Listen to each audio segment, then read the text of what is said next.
Christmas సందర్భంగా ప్రార్థనలు చేసుకుంటూ ఉదయం పూట ఎర్రగుంట్ల గ్రామంలో కొద్దిగా రోడ్డు మీదకి రావడము, అక్కడ యాక్సిడెంట్ జరగడము, లారీ యాక్సిడెంట్ జరగడము. దాంట్లో దాదాపు 5 మంది ఇప్పుడు చనిపోవడం జరిగింది. మిగిలిన వాళ్ళకందరికీ కూడా తీవ్ర గాయాలతో హాస్పిటల్లో ఉన్నారు. చాలా అనుకోకుండా జరిగిన సంఘటన, చాలా అమానుషమైన సంఘటన. మాకు తెలిసిన వెంటనే నేను కూడా లేకపోవడంతో వెంటనే హైదరాబాద్ నుంచి బయలుదేరి రావడం జరిగింది.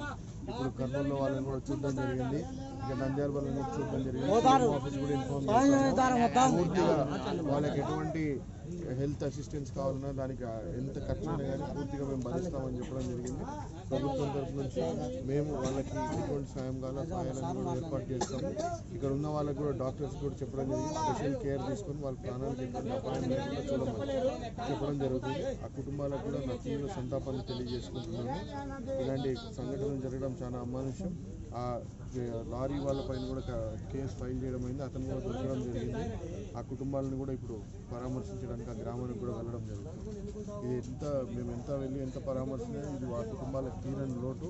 ఈ సమయంలో, ఈ క్రిస్మస్ సమయంలో ఇట్లా జరగడం చాలా బాధాకరమైన సంఘటన.